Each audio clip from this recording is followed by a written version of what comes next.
अपने channel. Students, आज chapter number 1 fundamental of chemistry में हमने gram atomic mass, gram formula mass and gram molecular mass के बारे में डिस्कस करना है। स्टूडेंट्स, अगर आपने अभी तक मेरा चैनल सब्सक्राइब नहीं किया तो प्लीज मेरे चैनल को सब्सक्राइब करें और साथ ही बेल आइकन पे क्लिक करें ताकि इसी तरह की वीडियो आपको बवक्त पहुंच सके। तो स्टूडेंट्स, ग्राम एटॉमिक मास क्या होता है, हम इसकी डेफिनेशन को समझते हैं और थोड़ा सा हम पीछे वाले टॉपिक को भी रिलेट करते हैं कि एक्चुअली एटॉमिक मास क्या था।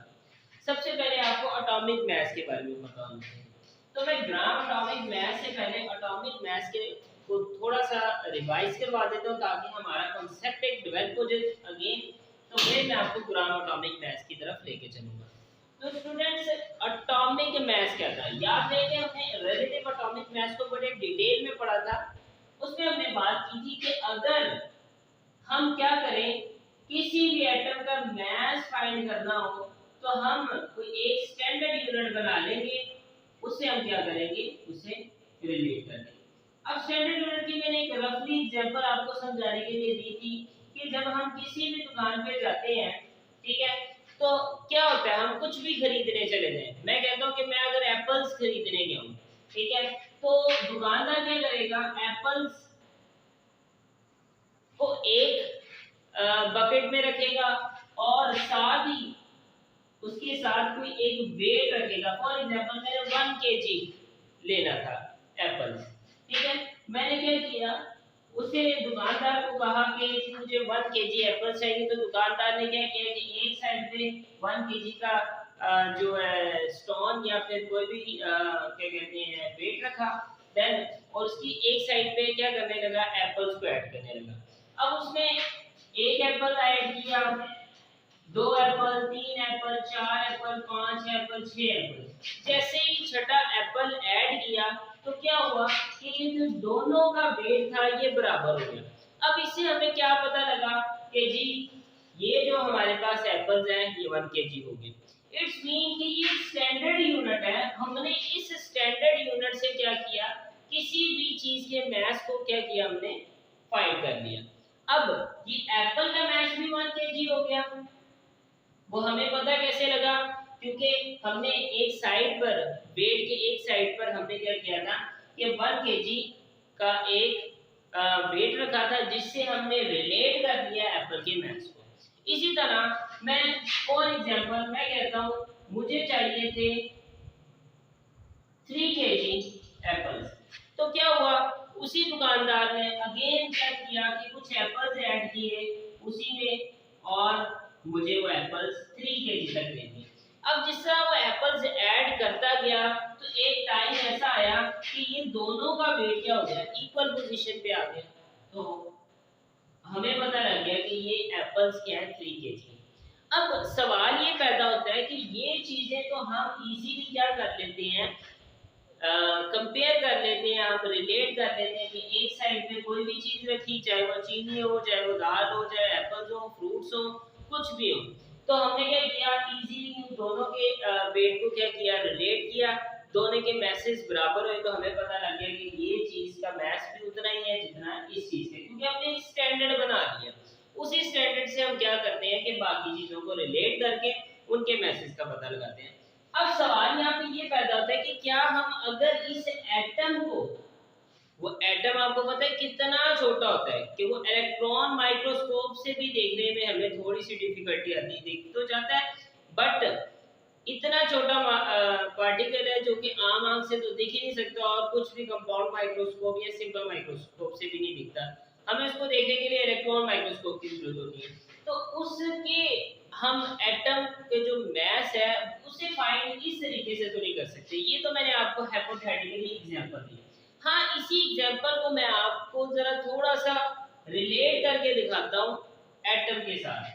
ऐसा तो नहीं है कि अगर हम क्या करेंगे, एक एटम को इस एक बकेट में रखें, ठीक है, और एक साइड पे हम क्या करेंगे, यही 1 केजी, 2 केजी या 1 ग्राम, 3 ग्राम का वेट रखें और क्या करेंगे, एटम को मेजर करने की कोशिश करें, उसका मास फाइंड करने की कोशिश करें। ऐसा पॉसिबल नहीं है। तो इट्स मीन कि हमें एटम के मास को फाइंड करने के लिए कोई एटम ही चाहिए होगा जिससे हम क्या करेंगे, एटम का मास फाइंड कर लेंगे। क्योंकि ये जो 1 kg 2 kg या 1 ग्राम या 2 ग्राम ये बहुत ज्यादा वेट है एज कम्पेयर टू एटम के वेट, यानी एटम के मास के। तो हम क्या करेंगे कि कोई भी एटम के मास फाइंड करने के लिए कोई स्टैंडर्ड बना देंगे। तो ऐसा होता था कि पहले हाइड्रोजन को स्टैंडर्ड बनाने की कोशिश की गई, तो वो रिजेक्ट हो गया, उससे भी प्रॉपर किसी भी क्या कहते हैं एटम का मास फाइंड करना प्रॉपरली फाइंड नहीं हो पाया। फिर हमने एक स्टैंडर्ड यूनिट बनाने की कोशिश की ऑक्सीजन को, तो वो भी फिर रिजेक्टेड हो गया। तो फाइनली एक हमने जो एटम है जिसे हम स्टैंडर्ड यूनिट बनाते हैं वो कार्बन है। अगर मैं एक साइड पे ये कार्बन और दूसरी साइड पे कार्बन ही रखता हूँ तो हमें साफ पता लग जाता है कि ये दोनों कार्बन का वेट क्या है, इक्वल है, क्योंकि ये बैलेंस क्या हो गया है, मतलब इन दोनों का वेट इक्वल है, इनका मास और इक्वल है, तो ये इक्विलिब्रियम की पोजीशन है। मैं अगर इसी कार्बन को क्या करता हूँ उसके एटॉमिक मास के हिसाब से उतने हिस्से में डिवाइड कर देता हूँ, 1 2 3 4 5 6 7 8 9 10 11 12। अब मैंने कार्बन 12 जो कि कार्बन का एटॉमिक मास 12 था, उसी कार्बन को क्या किया कि 12 पीसेस में डिवाइड कर दिया। अब देखा तो इसका वेट जो मास है और इसका मास इक्वल ही है। उसकी वजह ये है कि मैंने इसी कार्बन के जस्ट क्या कर दिए हैं, 12 पीसेस कर दिए। अब सवाल यहाँ पे ये पैदा होता है कि हमने कार्बन 12 ही क्यों चूज किया। वो कार्बन 12 इसीलिए चूज किया कि हमारे पास कार्बन जो 12 है वो 98.99% अर्थ पर पाया जाता है, और बाकी जो कार्बन 13 है या 14 है जो उसके आइसोटॉप्स है वो कम मिकदार, यानी बाकी जो तकरीबन 1 समथिंग परसेंट पाया जाता है वो थोड़ी मिकदार में, इसलिए हमने कार्बन 12 को स्टैंडर्ड लिया। अच्छा, अगर मैं इस कार्बन के किसी एक यूनिट को एक स्टैंडर्ड बना लूं और उस स्टैंडर्ड के हिसाब से मैं क्या करूं, बाकी चीजों को रिलेट करके उनका मास अगर फाइंड कर लूं तो ये एक बेस्ट वे है। तो क्या हुआ कि एक कार्बन के जो 12 पार्ट है जिसे हम क्या कहेंगे 1 AMU, इसे हम कहेंगे 1 एटॉमिक मास, ठीक है। कार्बन के एक यूनिट को अगर हम स्टैंडर्ड बना लें और इसी स्टैंडर्ड यूनिट से क्या करें, बाकी चीजों के जो भी एटम्स है जो अननोन है हमें पता नहीं है उनके मास को अगर फाइंड करना चाहे तो हम इजीली फाइंड कर सकते हैं। तो क्या हुआ कि हमने क्या किया कि कार्बन के एक यूनिट को एक स्टैंडर्ड बना लिया और हमने अननोन जो एटम है उनके मास को फाइंड करने की कोशिश की।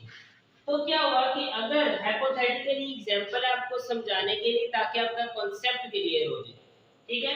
तो एक साइड में हमने क्या किया, जो कार्बन 12 है उसका जो 12th पार्ट है यानी 1 एटॉमिक मास को एक साइड में, और कोई अननोन हमारे पास क्या है कि हमारे पास कोई भी ऐसा एटम है जिसका एटॉमिक मास हमें पता नहीं है, तो हम उसका मास फाइंड करना चाहते हैं, तो हम उसको क्या करेंगे, एक बकेट में रखेंगे। अब मैंने देखा कि एक साइड पे हमने 1 एटॉमिक मास रखा और एक साइड पे वो वाला मास रखा जिसमें हमें पता नहीं है कि इसका मास क्या है, यानी इस एटम के मास का पता नहीं है। तो हमने क्या किया, दोनों को एक एक बकेट में रखा और देखा कि क्या ये बैलेंस हो गए हैं, पर ऐसा नहीं था। जो अननोन एटम है हमारे पास वो उसका जो क्या कहते हैं लेवल नीचे की तरफ था। हमने क्या किया, एक और ऐड किया, एक और ऐड किया, एक और ऐड किया, एक और ऐड किया, करते करते करते हमने 16 यूनिट्स ऐड कर दी। जब हमने 16 यूनिट ऐड किए, जैसे हमने लास्ट वाला यूनिट ऐड किया तो ये जो एटम है ये इक्विलिब्रियम की पोजीशन पे आ गई, यानी मतलब दोनों साइड्स जो है वेट की वो क्या होगी, बैलेंसिंग पोजीशन पे आ गई। हमें पता लग गया कि जो ये अननोन हमारे पास एटम है इसका मास कितना है 16 AMU, और आपको पता है कि 16 AMU किसका मास होता है, ऑक्सीजन का मास होता है। यानी कि ये जो अननोन हमारे पास एटम था ये क्या था, ऑक्सीजन का एटम था, जो हमें पता नहीं था। हमने क्या किया कि एक किसी भी चीज को, जैसे कि ये हमने कार्बन के 12th पार्ट को एक स्टैंडर्ड बना लिया, उसी स्टैंडर्ड से हमने क्या किया कि बाकी एटम के मैसेज को रिलेट करके हमने एटॉमिक मास फाइंड करना शुरू कर दिया। तो एटॉमिक मास लास्ट लेक्चर में मैंने आपको डिटेल में पढ़ा दिया, मैंने एक दफा फिर रिवाइज करवा दिया कि रिलेटिव एटॉमिक मास क्या होता है, यानी एटम के मास को हम क्या कहते हैं, एटॉमिक मास कहते हैं। अब हमारे आज का टॉपिक है ग्राम एटॉमिक मास। अब इसकी डेफिनेशन पहले देखते हैं कि ग्राम एटॉमिक मास किसे कहते हैं।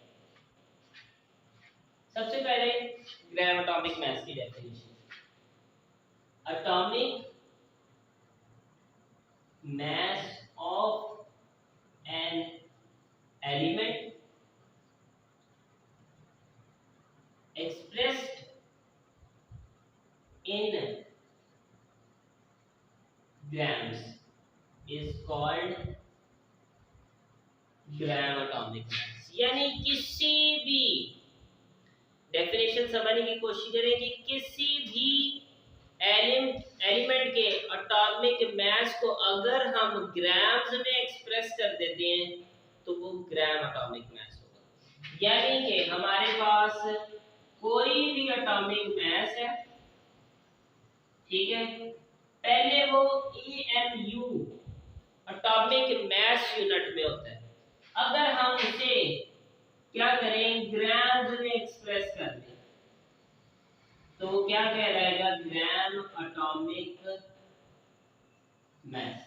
सिंपली क्या है कि ग्राम एटॉमिक मास के किसी भी एलिमेंट के एटॉमिक मास को जब हम ग्राम्स में एक्सप्रेस कर देते हैं तो हम उसे क्या कहते हैं, ग्राम एटॉमिक मास। अच्छा स्टूडेंट्स, मैं आपको थोड़ी सी और डिटेल में एटॉमिक मास के बारे में बताना चाहता हूँ कि ग्राम एटॉमिक मास क्या है। अब हमारे पास कोई भी सब्सटेंस है, जैसा कि मैं कहता हूँ हमारे पास है कोई सब्सटेंस ऑक्सीजन,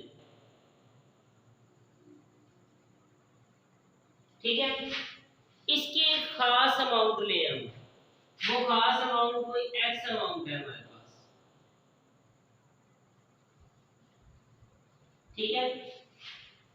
अगर ये खास अमाउंट जो हमारे पास हमने ली है उसका मास ग्राम्स में हो, और जब वो ग्राम्स में मास हो और न्यूमेरिकली अगर वो ऑक्सीजन के एटॉमिक मास के बराबर हो गया तो हम उसे क्या कहेंगे, ग्राम एटॉमिक मास। मैं एग्जांपल देता हूं आपको, अगर ऑक्सीजन का मास कितना था 16 AMU, ठीक है, अगर हम कहें कि ऑक्सीजन 16 ग्राम है, ठीक है, न्यूमेरिकली देखने के ऑक्सीजन का एटॉमिक मास भी 16 है और यहाँ पे जो ऑक्सीजन ग्राम्स में है ये भी 16 है, दोनों अगर न्यूमेरिकली सेम हो जाए तो हम इसे क्या कहेंगे, ग्राम एटॉमिक मास, ठीक है, इसे हम क्या कहेंगे, ग्राम एटॉमिक मास। यानी ऑक्सीजन के एटॉमिक मास को अगर हम ग्राम्स में एक्सप्रेस कर दें उसे हम कहते हैं ग्राम एटॉमिक मास कहते हैं। अब देखने में तो ये दोनों वैल्यू न्यूमेरिकली क्या है, सेम है, पर इन दो वैल्यूज में जमीन आसमान का फर्क है। ये 16 एटॉमिक मास और ये 16 ग्राम्स। 16 ग्राम्स हमारे पास इक्वल होती है किसके, 6.02 multiply by 10 to the power 23 number of particles. हमने मोल के टॉपिक में ये बड़ी डिटेल में डिस्कस किया है कि हमारे पास 6.02 multiply by 10 to the power 23 number of particle कितने होते हैं। वो हमने एग्जांपल दी थी स्ट्रॉबेरीज की, हमने एग्जांपल दी थी ह्यूमन बीइंग्स की कि अगर हम ह्यूमन बीइंग्स पूरी अर्थ के लगातार आज से काउंटिंग करना शुरू कर दें और 11 साल तक लगातार काउंटिंग करते रहे बिना रुके, तब जाकर ये नंबर कंप्लीट होते हैं। तो यहाँ पर अगर हम जो ऑक्सीजन एटम के मास को देखें तो वो तो बहुत ही स्मॉलेस्ट वैल्यू है, और जब हम इसे ग्राम्स में शो करते हैं तो ये देखें कि हमारे पास कितनी बड़ी वैल्यू है। तो सिंपली एटॉमिक मास किसी भी एलिमेंट का उसे हम ग्राम्स में एक्सप्रेस कर देते हैं, वो ग्राम एटॉमिक मास कहलाता है। अब इसकी कुछ एग्जांपल्स लेते हैं। मैं एग्जांपल देता हूं आपको कार्बन की। कार्बन का एटॉमिक मास कितना है? कार्बन का एटॉमिक मास है 12 AMU। ठीक है, ये पहले एटॉमिक मास यूनिट है। अब इस एटॉमिक मास को अगर हम ग्राम्स में एक्सप्रेस कर देते हैं, ठीक है, तो ये क्या कहलाएगा? Gram atomic mass. ठीक है, किसी भी एलिमेंट के एटॉमिक मास को जब हम ग्राम्स में एक्सप्रेस करते हैं वो ग्राम एटॉमिक मास कहलाता है, और ये इक्वल होता है 1 मोल। इसके बाद अगर हम कोई भी एग्जांपल लेते हैं, हम नाइट्रोजन की एग्जांपल लेते हैं या फिर चले सोडियम की लेते हैं। सोडियम का एटॉमिक मास कितना होता है? 23 AMU। पर अगर हम इसे ग्राम्स में एक्सप्रेस करते हैं तो ये क्या कहलाएगा? Gram atomic mass of sodium. ये भी इक्वल किसके होगा? 1 मोल के इक्वल होगा। ठीक हो गया। हम कोई भी हमारे पास हाइड्रोजन की बात कर लेते हैं। हाइड्रोजन का एटॉमिक मास कितना? 1.008। तो 1 ही कहते हैं इसे 1 एटॉमिक मास यूनिट, तो ये 1 ग्राम के इक्वल होगा, ये भी 1 मोल के इक्वल होगा। यानी किसी भी एटम के एटॉमिक मास को अगर हम ग्राम्स में एक्सप्रेस कर देते हैं तो वो हमारे पास ग्राम एटॉमिक मास कहलाता है, और जो ग्राम में एक्सप्रेस की हुई चीज होगी वो 1 मोल के इक्वल होगी। उसकी वैल्यू क्या होगी हमारे पास? 6.02 multiply by 10 to the power 23 number of particle के इक्वल होगी। ये अमाउंट आपको पहले भी बता चुका कितनी बड़ी एक अमाउंट है हमारे पास। ठीक हो गया। सिमिलरली हम एक और एग्जांपल लेते हैं जो कि ऑक्सीजन को हमने पहले भी डिटेल में समझने की कोशिश की है। इसे कहते हैं हम इसका एटॉमिक मास कितना है? 16 AMU। अगर हम इसे ग्राम्स में एक्सप्रेस कर देते हैं तो ये ग्राम एटॉमिक मास कहलाएगा, और ये भी इक्वल्स किसके होता है? 1 मोल। तो किसी भी एलिमेंट के एटॉमिक मास को अगर हम ग्राम्स में एक्सप्रेस कर देते हैं वो क्या कहलाता है? Gram atomic mass. ये मैंने डिफरेंट एग्जांपल्स के थ्रू आपको समझाने की कोशिश की है कि ग्राम एटॉमिक मास क्या होता है। अब ये तो बात होगी हमारे पास ग्राम एटॉमिक मास कि कोई भी हमारे पास एलिमेंट हो, कोई भी हमारे पास किसी भी किस्म का एलिमेंट हो, उसके एटॉमिक मास को जब हम ग्राम्स में एक्सप्रेस करते हैं तो ग्राम एटॉमिक मास कहते हैं। बात आती है कि डिफरेंट अगर एटम्स हो, तो मैंने आपको इसीलिए डिफरेंट एटम की एग्जांपल्स दी कि डिफरेंट एटम के एटॉमिक मासेस भी डिफरेंट होते हैं। तो जब जिस एटम के एटॉमिक मासेस डिफरेंट होंगे तो उनको हम ग्राम्स में भी डिफरेंट वैल्यू में एक्सप्रेस करेंगे। ठीक है, तो जैसे कि कार्बन की बात हुई, सोडियम की बात हुई, हाइड्रोजन की बात हुई और ऑक्सीजन की बात हुई, इनके एटॉमिक मासेस डिफरेंट है। तो डिफरेंट एटम के एटॉमिक मासेस डिफरेंट होने में उनको ग्राम्स में भी हम डिफरेंट एक्सप्रेस करेंगे। तो इसे हम क्या कहते हैं? Gram atomic mass. ठीक है, नेक्स्ट हम बात करते हैं इसकी मॉलिक्यूलर मास।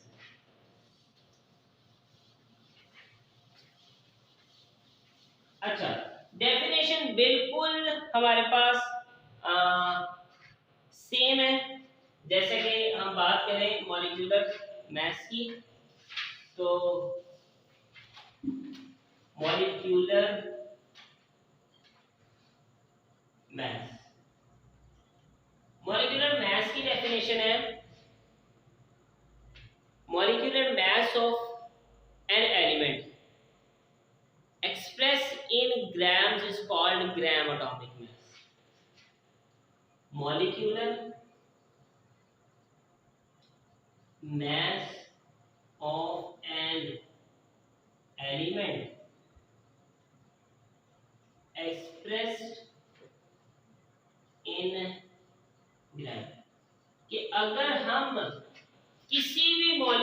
के मास को ग्राम्स में एक्सप्रेस करते हैं तो वो क्या कहलाएगा, ग्राम मॉलिक्यूलर मास। ठीक हो गया। अब बच्चों को मैं थोड़ा सा और रिवाइज करवा दूं पीछे से कि मॉलिक्यूल क्या होते थे। मॉलिक्यूल जैसे कि वाटर की बात करते हैं, डायरेक्टली वाटर की बात करते हैं, मॉलिक्यूल हमेशा कोवलेंट बॉन्डिंग के नतीजे में बनते हैं। वजह क्या है कि एटम्स ने स्टेबल होने के लिए अपना ऑक्टेट या डुप्लेट पूरा करना होता है। जब वो स्टेबल हो जाते हैं तो वो सर्वाइवल चांसेस उनके बढ़ जाते हैं। इट्स मीन कि हर एटम स्टेबल होने की कोशिश करेगा, तो जब उनको कंप्लीटली ट्रांसफर ऑफ इलेक्ट्रॉन नहीं मिलते तो वो क्या करते हैं, म्यूचुअली बॉन्डिंग क्रिएट कर लेते हैं। अब जब वो म्यूचुअली बॉन्डिंग क्रिएट करेंगे तो उनके नतीजे में कोवलेंट बॉन्डिंग क्रिएट होगी। जैसे कि अगर मैं ऑक्सीजन का आपके सामने स्ट्रक्चर रखूं तो ऑक्सीजन के आउटर मोस्ट में 6 इलेक्ट्रॉन्स होते हैं, ठीक है। अब इसको 8 इलेक्ट्रॉन पूरा करने के लिए 2 इलेक्ट्रॉन्स की जरूरत है, यानी ऑक्टेट पूरा करने के लिए 2 इलेक्ट्रॉन्स की जरूरत है। इसे 2 इलेक्ट्रॉन की जरूरत है ऑक्सीजन को।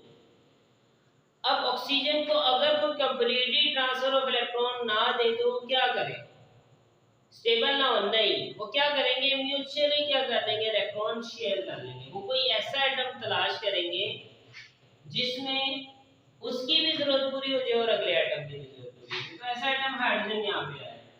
हाइड्रोजन का डुप्लेट पूरा होने के लिए कितने इलेक्ट्रॉन की जरूरत है, 1 इलेक्ट्रॉन। ठीक हो गया। अब जैसे ही हाइड्रोजन को 1 इलेक्ट्रॉन मिलेगा तो उसका डुप्लेट पूरा, हाइड्रोजन को 2 इलेक्ट्रॉन, सॉरी ऑक्सीजन को 2 इलेक्ट्रॉन मिलेंगे तो उसका डुप्लेट पूरा। तो यहाँ बात करते हैं कि जैसे इन्होंने बॉन्डिंग क्रिएट की है तो बॉन्डिंग क्रिएट होने में हाइड्रोजन का भी डुप्लेट पूरा हो जाता है और ऑक्सीजन का भी डुप्लेट पूरा हो जाता है।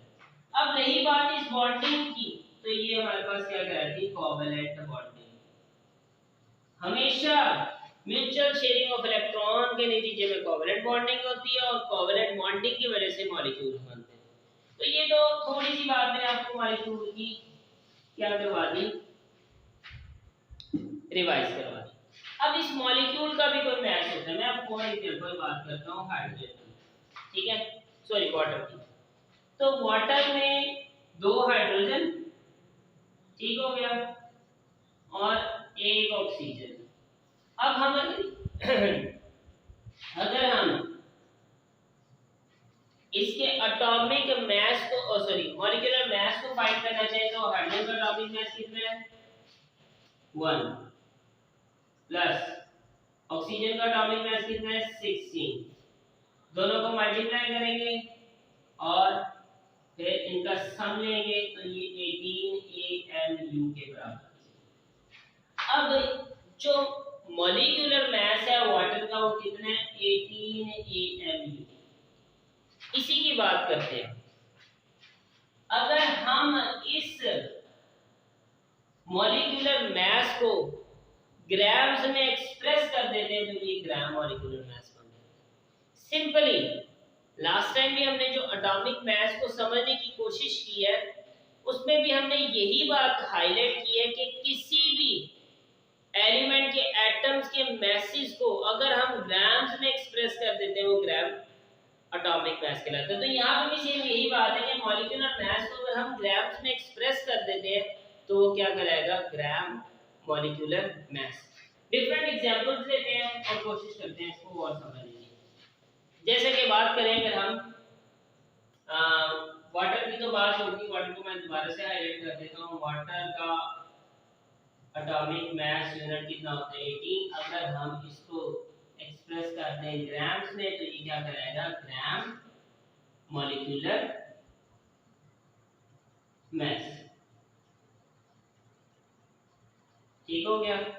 अगर हम बात करते हैं ऑक्सीजन के मॉलिक्यूल की, ठीक है, ऑक्सीजन का जो ये मॉलिक्यूल है जिनके दरमियान में non polar covalent bonding create हुई है तो उसका एटॉमिक मास कितना है, 32। अगर हम इसको ग्राम्स में एक्सप्रेस कर दें तो ये क्या कहलाएगा, ग्राम्स मॉलिक्यूलर मास कहलाएगा। और अगर हम बात करें, किसकी करें बात, हम करते हैं बात हाइड्रोजन। हाइड्रोजन का जो हमारे पास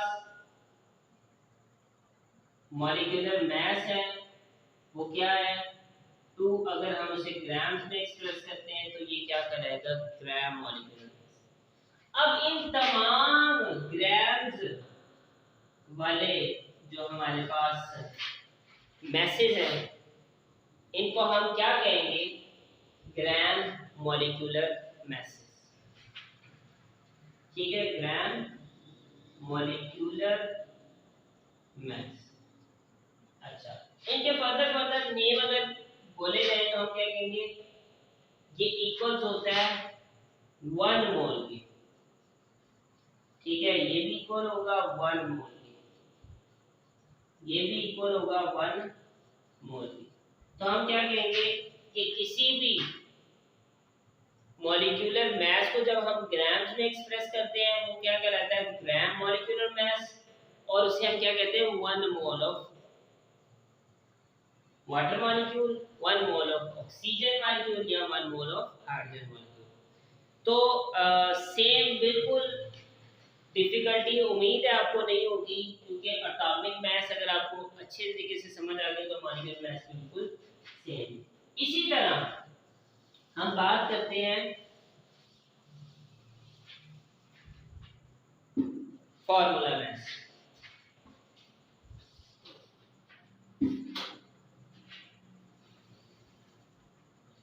फॉर्मूला मास, अब ग्राम फॉर्मूला मास की डेफिनेशन भी सेम यही है कि formula mass of an ionic compound, यहाँ पे हम बात करें आयनिक कंपाउंड की, क्योंकि आयनिक कंपाउंड को ही हम फॉर्मूला मास में शो करते हैं। तो डेफिनेशन पहले हम देखते हैं इसकी।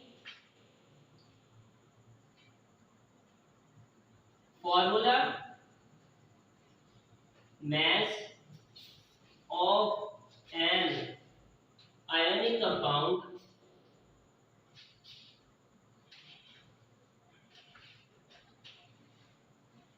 expressed in grams is called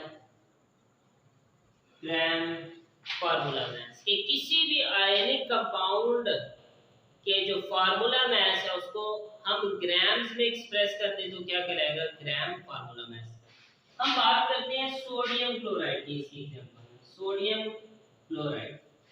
हमने आयनिक कंपाउंड को हाईलाइट किया है यहाँ पे। आयनिक कंपाउंड क्या होते हैं, आयनिक कंपाउंड हम कहते हैं कि अगर कोई एक एटम अपना ऑक्टेट पूरा करने के लिए या तो इलेक्ट्रॉन ले या दे, यानी completely transfer of electron from one atom to another atom, उसके नतीजे में हमारे पास क्या बनेगी, आयनिक बॉन्डिंग बनेगी, क्रिएट होगी और आयनिक बॉन्डिंग के नतीजे से आयनिक कंपाउंड बनेगी। तो सोडियम की अगर बात करें, सोडियम के ऑटोमोस शेल में 1 इलेक्ट्रॉन है और क्लोरीन के ऑटोमोस शेल में 7 इलेक्ट्रॉन है। अब क्लोरीन को पेट पूरा करने के लिए कितने इलेक्ट्रॉन की जरूरत है, 1 इलेक्ट्रॉन की जरूरत है। तो यहां से completely transfer of electron from one atom to another atom, इस तरह की बॉन्डिंग को क्या कहते हैं, आयनिक बॉन्डिंग। और आयनिक बॉन्डिंग के नतीजे में क्या बनता है, आयनिक कंपाउंड बनता है। तो ये फार्मूला यूनिट है हमारे पास सोडियम क्लोराइड।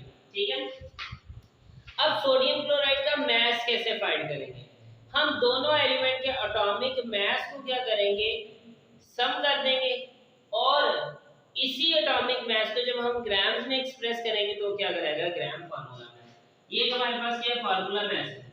सोडियम का हमारे पास जो एटॉमिक मास है वो कितना है, 23, और क्लोरीन का हमारे पास है 35.5। दोनों को जब हमने सम लिया इसका तो ये कितना हो गया, 58.5 AMU। अब ये 58.5 5 AMU को अगर हम ग्राम्स में एक्सप्रेस कर देते हैं 58.5 ग्राम्स, तो इसे हम क्या कहेंगे, ग्राम फार्मूला मास। ठीक हो गया स्टूडेंट्स, इसे हम क्या कहेंगे, ग्राम फार्मूला मास। और जब हम किसी भी चीज को ग्राम्स में एक्सप्रेस करते हैं तो वो हमारे पास किसके इक्वल हो जाती है, 1 मोल के, और 1 मोल की वैल्यू क्या है, 6.022 multiply by 10 plus 23 number of particles. ठीक हो गया। इसकी एक और एग्जांपल लेते हैं, वो एग्जांपल है कैल्शियम कार्बोनेट। कैल्शियम कार्बोनेट का जो हमारे पास फार्मूला मास है वो इक्वल होता है किसके, 100 AMU। अगर हम इसे ग्राम्स में एक्सप्रेस कर देते हैं तो ये क्या कराएगा, ग्राम फार्मूला मास। और ग्राम फार्मूला मास किसके इक्वल होता है, 1 मोल। तो किसी भी फार्मूला यूनिट के मास को अगर हम ग्राम्स में एक्सप्रेस कर देते हैं उसे हम क्या कहते हैं, ग्राम फार्मूला मास। तो स्टूडेंट्स ये था आज का आपका टॉपिक। उम्मीद है आप लोगों को अच्छे से ये टॉपिक समझ आ गया होगा। अगर आपको लगता है कि इस टॉपिक में थोड़ी डिटेल और होनी चाहिए थी, या फिर आपके मुताबिक ये डिटेल कम थी या फिर ज़्यादा थी, तो ज़रूर इसे जो है कमेंट में हमें बताइएगा, और इसे अपने दोस्तों के साथ भी शेयर करें, ताकि ये जो हमारा टॉपिक है ये तमाम बच्चों तक पहुंच सके और जो बच्चे हैं इसे कुछ ना कुछ फ़ायदा उठा सकें। So students, thanks for watching. मिलते हैं इंशाल्लाह नेक्स्ट वीडियो में। अल्लाह हाफ़िज़।